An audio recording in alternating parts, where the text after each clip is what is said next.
Bienvenue sur Cogirl Coach, le podcast qui vous aide à transformer votre vie avec votre herbivore préféré. Je m'appelle Cécilia et je suis Cogirl et coach mindset pour propriétaires de chevaux et éleveurs bovins. Je vous aide à révéler votre leadership caché et à devenir le partenaire idéal de votre herbivore préféré. Construisez votre éducation sur mesure pour une transformation profonde et durable. Résolvez tous vos problèmes en travaillant sur votre mindset, une approche innovante dans le milieu et découvrez une nouvelle façon de vivre en harmonie avec vos animaux et kiffer votre vie, c'est le plus important.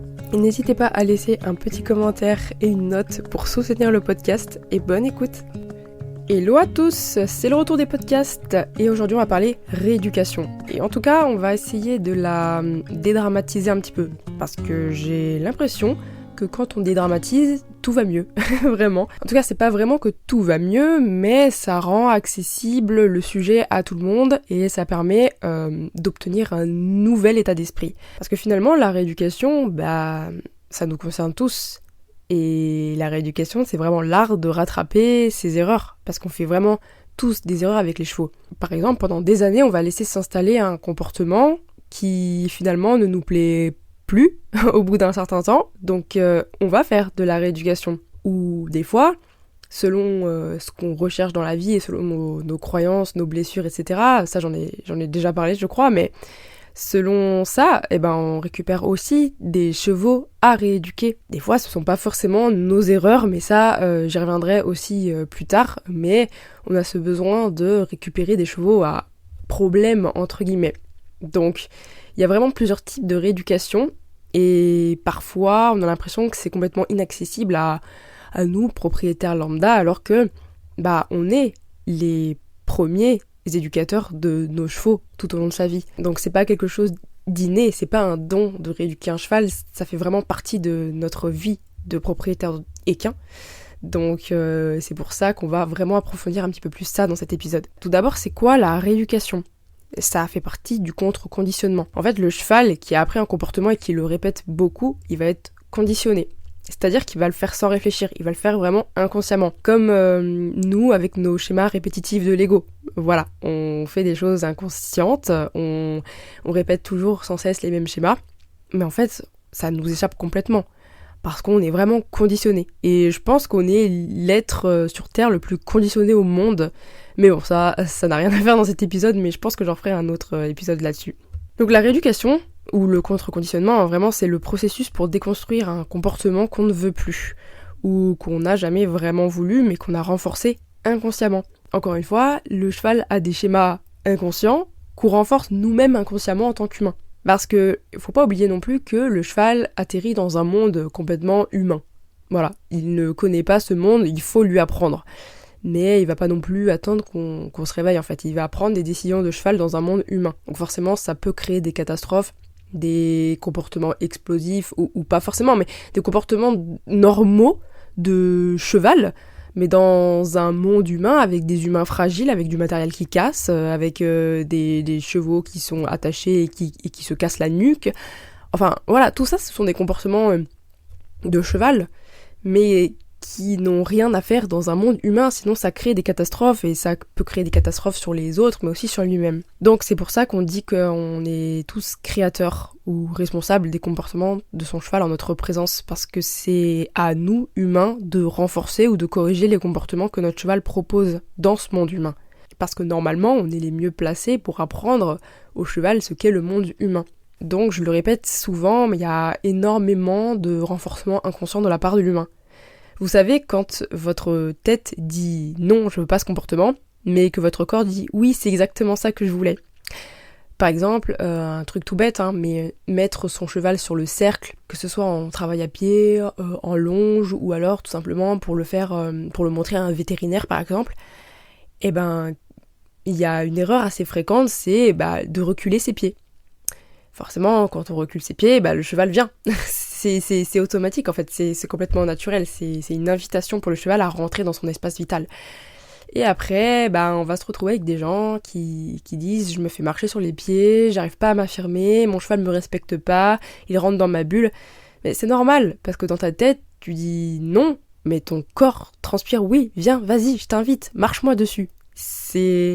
Voilà, c'est des petites choses à travailler et c'est surtout mettre en lumière ce décalage entre ce qu'on a dans la tête et ce que notre corps dit au cheval. Et je fais une petite parenthèse, mais d'où l'intérêt de poser ces non négociables pour vraiment remettre de la conscience sur nos actions, nos renforcements et les comportements qu'on doit corriger. Dans la description de ce podcast, je vous mets le lien pour télécharger votre liste vierge pour remplir vos propres non négociables avec votre cheval. Alors c'est un petit exercice que j'explique un petit peu plus en vidéo, mais il y a tout marqué dedans, tout le processus, etc., toutes les explications. Donc n'hésitez pas à aller le télécharger, à l'imprimer, c'est gratuit et ça peut vraiment vous aider énormément dans votre quotidien avec votre cheval.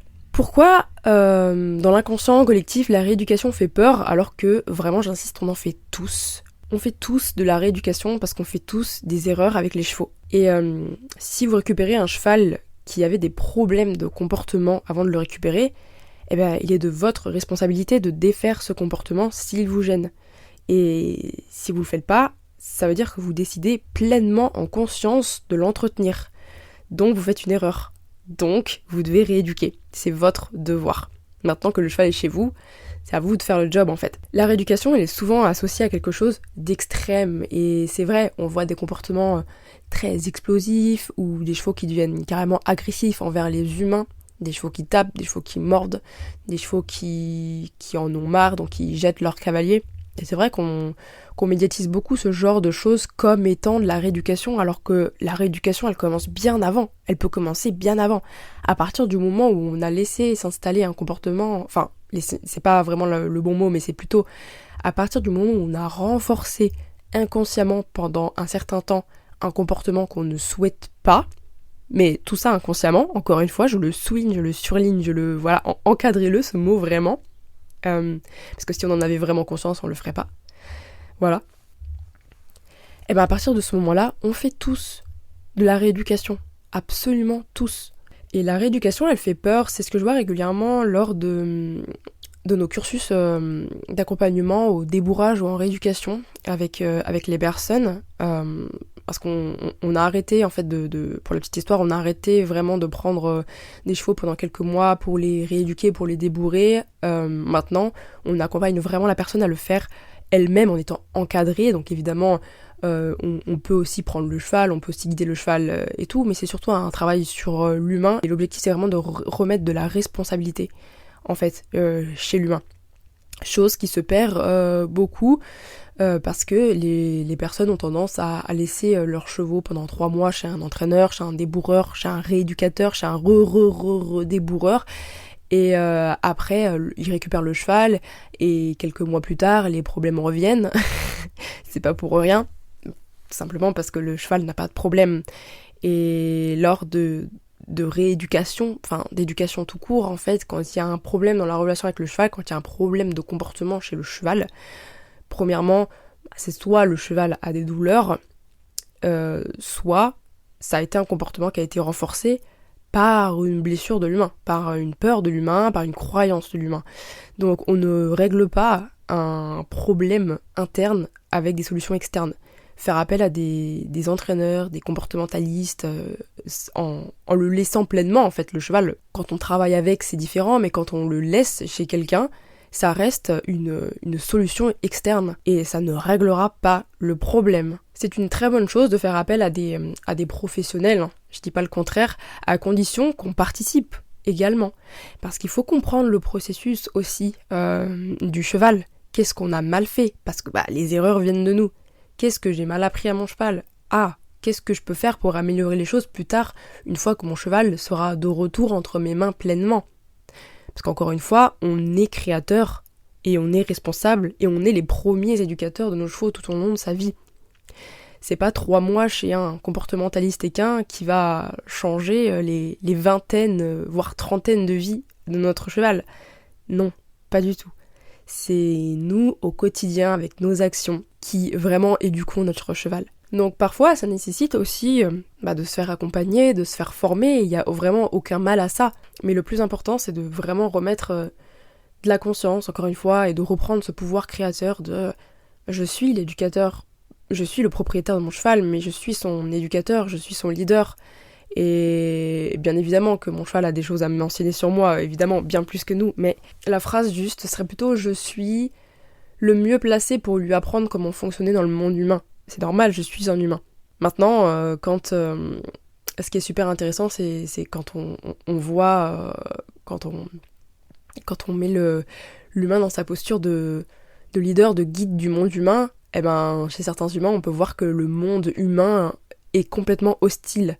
Et ça, j'en ferai un épisode de podcast parce que c'est vraiment impressionnant, mais chez des personnes qui sont en mode survie dans le monde humain, elles ne sont pas à même d'expliquer au cheval comment ça fonctionne, et du coup on se retrouve avec un cheval qui est complètement décisionnaire et un humain qui est présent mais qui finalement n'est pas les épaules nécessaires pour soutenir son cheval et pour prendre des décisions qui soient justes pour lui. Et c'est très intéressant ça, mais j'en ferai un épisode parce que voilà. Maintenant que on a déblayé un petit peu pourquoi la rééducation fait à ce point peur, on a l'impression que voilà, on n'est pas à la hauteur de pouvoir défaire ces comportements-là. Comment défaire un comportement qu'on ne souhaite pas et donc rééduquer? Eh bien, premièrement, il faut toujours proposer un plan B à son cheval, toujours proposer un plan confortable parce que la rééducation, elle punit. Oui, le contre-conditionnement, la rééducation, c'est une punition pour le cheval, ce n'est pas juste. Pourquoi? Parce que pendant des mois, voire des années, le cheval a appris, par association de situations, encore une fois, que quand je fais ça, il se passe ça. Toujours, toujours, toujours. Quand mon humain fait ça, il se passe ça. Ok, toujours, toujours, toujours. Quand je propose ça et que mon humain répond ça, il se passe ça. Toujours, toujours, toujours. Quand du jour au lendemain, vous commencez à corriger et à casser ce schéma de pensée qui est complètement inconscient, encore une fois qu'il est établi, il est conditionné, il est inconscient, le cheval, ça peut le déstabiliser complètement, ça peut le punir, il peut se prendre une vague d'injustice et ça peut être très frustrant pour lui. Alors on a deux types de chevaux qui réagissent à ça. Soit le cheval va s'éteindre complètement et se résigner et il va pas comprendre pourquoi, voilà, il va juste se dire bon ok, c'est nul, mais bon, je me tais. Et ça fait des chevaux après qui sont complètement aseptisés, qui perdent l'étoile dans leurs yeux, les étincelles dans les yeux, et qui après ne proposeront plus jamais rien, puisque dans tous les cas, ils seront punis. On a un autre type de chevaux, je caricature, bien sûr, il y a des nuances à apporter à tout ça, mais l'autre extrême, c'est un cheval très frustré qui explose et qui ne comprend pas pourquoi c'est si injuste, donc il va potentiellement se mettre à mordre, à taper, à exploser... Enfin voilà, des comportements très explosifs, très vers l'extérieur. Et encore une fois, je catégorise, il y a vraiment beaucoup de nuances. Et pour éviter ça, et pour éviter cette injustice, il faut proposer toujours un plan B. C'est-à-dire que quand on corrige un comportement qu'on ne veut plus du jour au lendemain, il faut proposer tout de suite la solution derrière.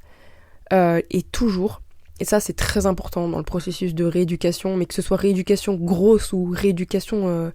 que ce soit carrément un cheval qui tire au renard ou que ce soit juste un cheval qui donne son pied de lui-même au lieu d'attendre qu'on lui arrache, c'est deux rééducations aussi, hein, c'est juste pas le même stade et la même dangerosité, j'ai envie de vous dire.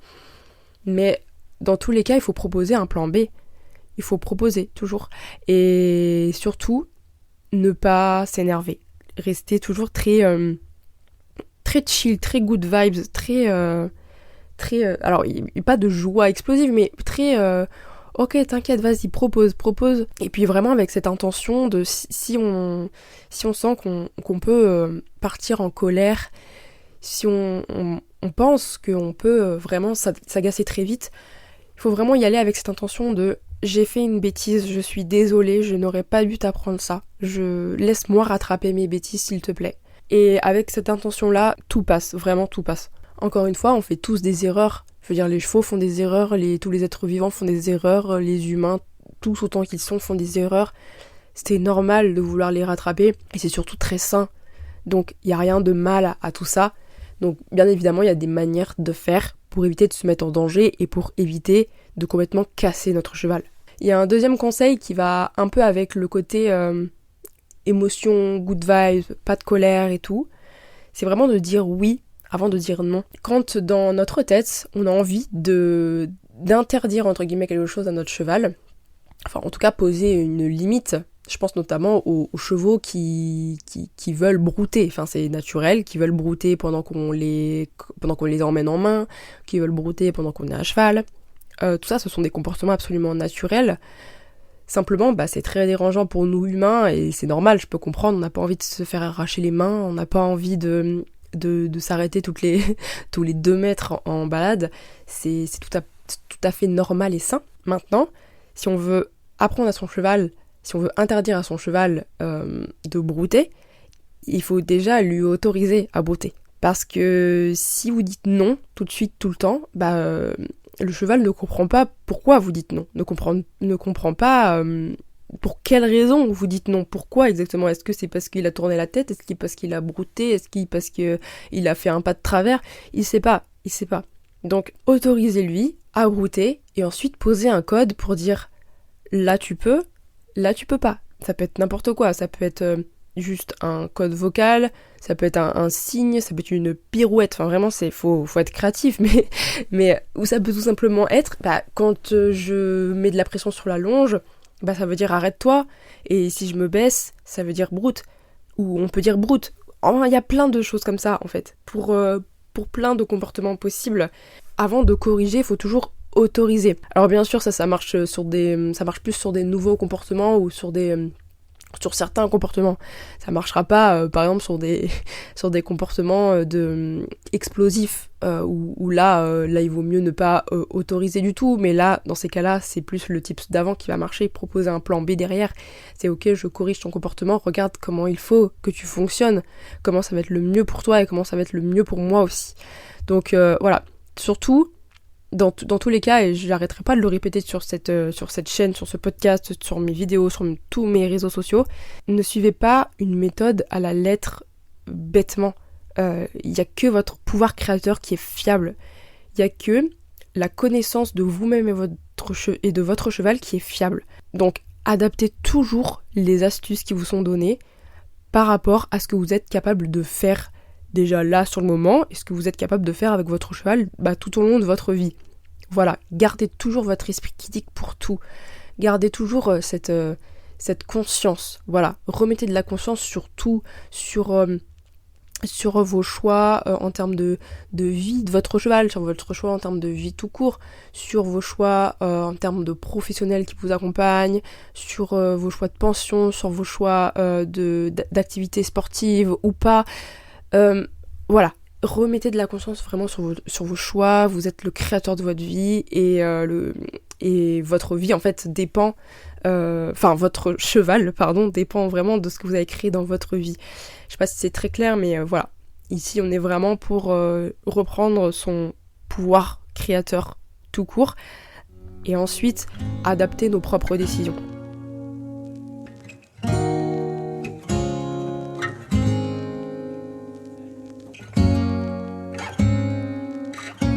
Le dernier tips que j'ai à vous faire passer, c'est quelque chose que je touche depuis que je suis enfant et que j'ai vraiment du mal à faire passer, donc je vais essayer d'être très simple et très clair dans tout ça, mais c'est vraiment une histoire de limite de consentement sur des chevaux qui ont été abusés.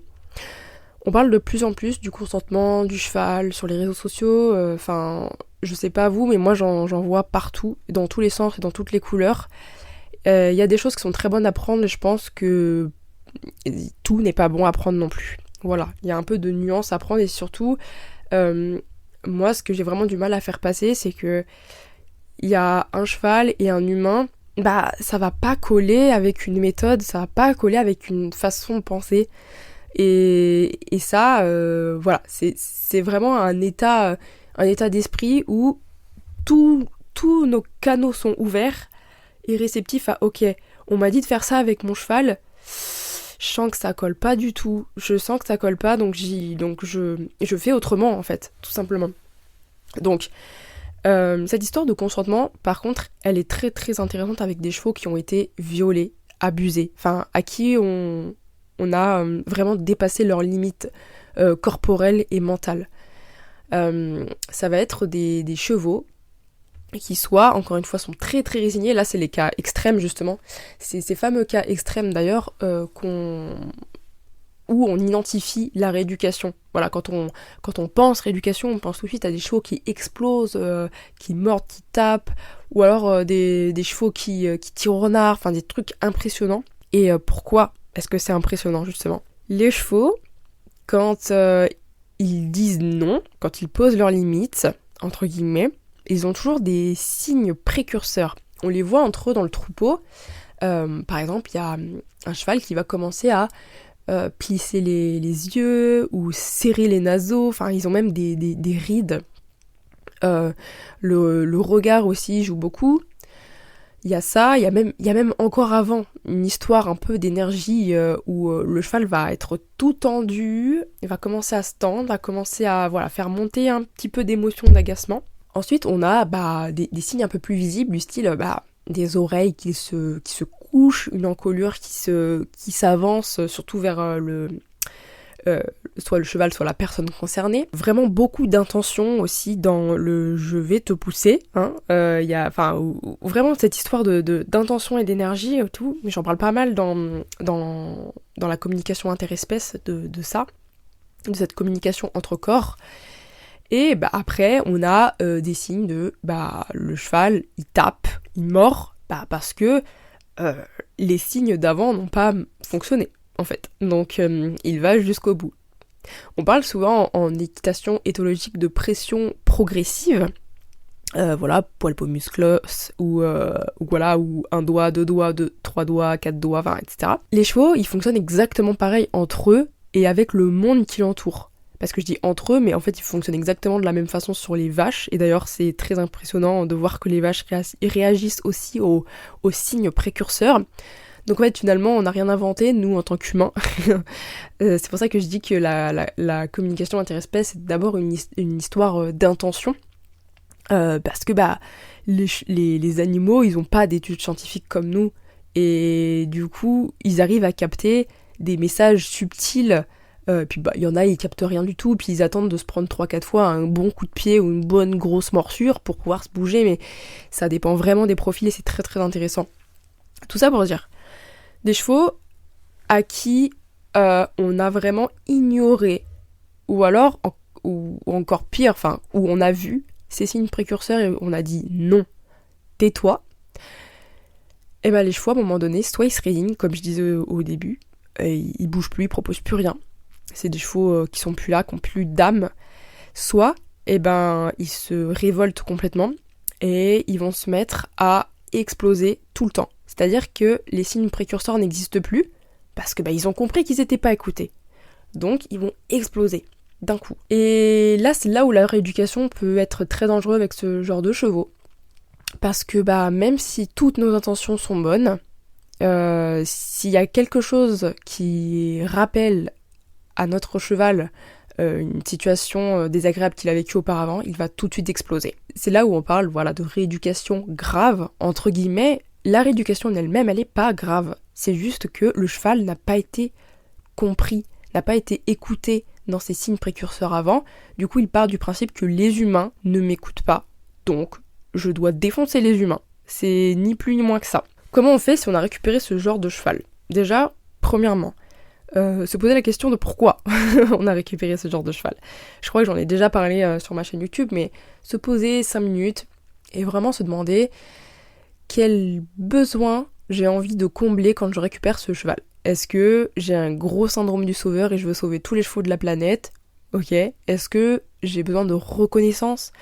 J'ai besoin de montrer à la terre entière qu'un cheval qui part de très loin peut vraiment obtenir une grosse complicité avec un humain, et après on va pouvoir gagner toutes les compétitions du monde.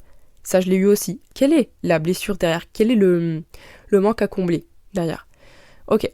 Une fois qu'on a ce cheval, de toute façon, peu importe, une fois qu'il est avec nous, il est avec nous. Donc va falloir régler les problèmes. On y va doucement, on y va vraiment doucement, parce que le but c'est pas qu'on meure, c'est pas qu'on se blesse. Donc on y va doucement, et surtout, on ouvre tous ces chakras, tous ces canaux, et tout ce que vous voulez. Et au moindre signe précurseur, c'est-à-dire moindre petite lèvre qui se monte, à la moindre petite membre qui se tend, sachant qu'il y a très peu de chances que ça arrive au début, on l'arrête. On arrête ce qu'on est en train de faire, on arrête la pression, on arrête tout ce qu'on fait, et on dit au cheval, je t'écoute, regarde, je t'écoute, j'ai écouté tes signes précurseurs. Et là, le cheval, il va percuter, il va se dire, ah, tiens, c'est bizarre, un humain qui me comprend, un humain qui sait me lire, un humain qui comprend exactement ce que je suis en train de lui faire passer. Waouh, qui est cette personne ? C'est ça qui est très beau dans ces rééducations-là, c'est que pour remonter en fiabilité dans la tête du cheval, c'est finalement assez, pas forcément simple, mais je dirais que c'est très puissant en fait. Si jamais vous respectez un signe précurseur, vous allez devenir hyper fiable très vite pour lui. Et finalement, vous allez pouvoir ensuite devenir très rapidement son guide. C'est pour ça que je dis que c'est pas forcément des grosses rééducations. Alors c'est très dangereux, mais par contre, dès que c'est pris au moindre petit signe, ça peut aller super vite en fait. Et voilà, c'était vraiment le petit point consentement que j'avais envie de vous faire passer. Pour moi, il y a vraiment de tout et n'importe quoi dans cette histoire de consentement, mais pour le coup, pour des chevaux comme ça, qui ont été abusés, c'est nécessaire. C'est nécessaire. Enfin, les pauvres, ils changent pas de... Enfin, comment voulez-vous sauver un cheval qui a été abusé si vous-même vous continuez d'entretenir cet abus? Voilà, j'arrivais plus à trouver le mot. C'est pas possible en fait. C'est la même chose sur des chevaux, parce que là je parle beaucoup des chevaux explosifs, mais c'est la même chose pour des chevaux résignés qui eux vont donner des signes très intériorisés par contre. Eux, votre but ce sera plutôt de les éveiller, de vraiment leur proposer des choses complètement nouvelles pour les déstabiliser un petit peu, mais toujours faire attention aux signes précurseurs. Voilà, sur des chevaux qui sont résignés, on va avoir beaucoup de problèmes, par exemple d'ulcères d'estomac, parce que c'est beaucoup de stress intériorisé surtout. Donc là, il va falloir y aller très très doucement. Vraiment lui faire comprendre que ok, tout va bien, je suis ton guide, maintenant c'est moi qui prends les décisions et tu peux te reposer sur moi. C'est peut-être même plus difficile dans ce sens-là, parce que pour les éveiller, c'est un peu plus difficile que juste recadrer et respecter des limites. Voilà, encore une fois, il y a toujours des nuances, mais je pense que les deux cas extrêmes vous parlent. On a tous déjà connu des chevaux qui avaient plus d'âme, plus rien dans les yeux et qui étaient tout éteints. Et on a aussi connu l'extrême opposé, des chevaux qui en ont marre de la vie et qui juste veulent casser la gueule à tous les humains, et en fait ils ont complètement raison. Donc j'espère que tous ces petits tips vous aideront. J'ai pas vraiment posé de cas concrets, parce qu'en fait il y en a énormément, et comme je dis, il y a du tout petit cas jusqu'au très gros cas.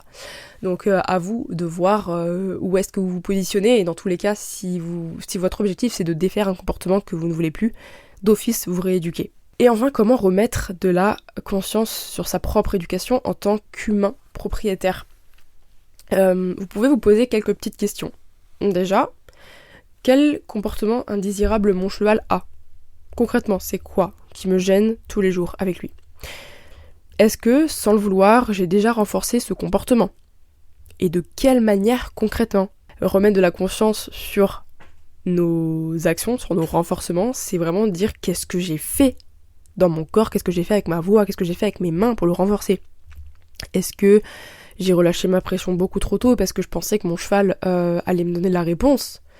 Est-ce que j'ai reculé mes pieds, comme je disais au tout début, alors que dans ma tête c'est non, je m'affirme ? Est-ce que je suis pas allée un peu trop vite, par exemple dans ma désensibilisation, et que finalement j'ai plus rendu mon cheval sensible, par exemple au drapeau, plutôt que de le désensibiliser ? Ah mince, ok. Est-ce que juste, c'est un manque de présence de ma part ? Quand je suis avec mon cheval, je suis pas vraiment présent, donc je suis pas là, je suis partie en fait. Je pense à mon collègue, je pense à ma famille, je pense à mes enfants, à toute la charge mentale de la maison. Et je suis pas du tout avec mon cheval, et du coup je vois pas quand mon cheval va me marcher sur le pied, ou quand il fait un pas de trop alors que je lui ai demandé de pas bouger. Voilà. De quelle manière concrètement moi je fais pour renforcer ces comportements ? Et ensuite, pourquoi je le fais ? La vraie raison. Il y a toujours une vraie raison derrière, qui est vraiment une croyance de l'humain. Est-ce que par exemple je manque de légitimité, je me sens pas légitime à corriger un comportement de mon cheval, ou je me sens pas légitime de reprendre mon cheval en fait, tout simplement. Est-ce que j'ai peur de perdre ? Oui, est-ce que j'ai peur de perdre la confiance de mon cheval par exemple ? Est-ce que j'ai peur du regard des autres, de ce que les autres peuvent dire de moi ? Est-ce que j'ai peur que mon cheval ne m'aime plus ? Est-ce que je manque de confiance en moi ? Voilà, toutes ces petites choses, faut vraiment te poser tranquillement et puis répondre à toutes ces questions parce qu'il y a toujours une vraie raison inconsciente pour laquelle on renforce ces comportements. Et enfin, quelle est la première action, la première chose que je peux faire pour défaire ce comportement indésirable ? Voilà. Est-ce que c'est faire ma liste de mes non négociables par exemple ? Est-ce que il faut que je prenne une formation ? Est-ce que il faudrait que je me fasse accompagner ? Est-ce que je dois lire des livres ? Est-ce que tout simplement je peux pas juste essayer de pour une fois être pleinement présent avec mon cheval, dans ma tête, dans mon corps, pour voir à quel moment je pars en fait, à quel moment je suis pas là. En rééducation, il est vraiment essentiel d'adopter l'état d'esprit créatif du comment. Tout le temps, comment. Observer, chercher à comprendre et à progresser dans la lecture de son cheval. La lecture de son cheval, c'est vraiment super important. Parce que l'état d'esprit de victime nous limite, nous restreint, nous oblige à continuer ce cercle vicieux du cheval incompris et puni. J'insiste bien, le cheval incompris, il est puni. Et cet esprit de victime, il nous déconnecte complètement de notre pouvoir créateur et donc du partenariat avec notre cheval. J'espère que vous saisissez un petit peu l'état d'esprit. C'est vraiment remettre de la conscience sur ce qu'on fait, réapprendre à se connaître et réapprendre à lire son cheval tel qu'il est vraiment pour ensuite adapter nos comportements en fonction de notre vie et de ce qui est possible à faire pour le moment en fait pour nous, sachant que même ça peut évoluer. Notre vie, elle évolue constamment, donc qu'est-ce qu'on est capable de faire ? Et pas suivre une méthode bête et méchante, ou alors confier son cheval au premier venu pendant 6 mois, et puis le reprendre plus tard sans qu'on sache vraiment le pourquoi du comment. Je trouve ça tellement triste. La rééducation, c'est quelque chose de beau. Rattraper ses erreurs, c'est quelque chose de beau, c'est quelque chose de noble. C'est sain de vouloir rattraper ses erreurs. Et vous êtes tous légitimes à le faire, vous êtes tous capables de pouvoir le faire aussi. Si vous êtes en difficulté, si vous avez peur, n'hésitez pas à vous faire accompagner, que ce soit en ligne ou en présentiel. C'est très très important, mais surtout, restez créateur et responsable de la relation avec votre cheval parce que c'est vraiment très très beau. N'oubliez pas non plus la liste des non négociables vierges à remplir, ça peut déjà être le premier pas pour vous, pour vous reconnecter vraiment à votre pouvoir créateur et surtout vous remettre en tant que guide de la relation, guide du monde humain pour votre cheval. Parce que votre cheval fait vraiment ce qu'il peut dans ce monde-là et il attend de vous que vous soyez enfin à votre place et que vous lui proposez de très belles choses dans la vie parce que vous le méritez. Voilà, je vais m'arrêter là, cet épisode est assez long. N'hésitez pas à mettre un petit like et un commentaire sur YouTube et partager le podcast à toutes les personnes qui ont un cheval à rééduquer ou pas forcément parce que, encore une fois, on rééduque tous nos chevaux. Donc voilà, partagez ça à un maximum de personnes. Je suis sûre que vous avez des personnes en tête qui ont besoin d'écouter ce podcast. Et je vous fais de très gros bisous et je vous dis à la prochaine. Ciao.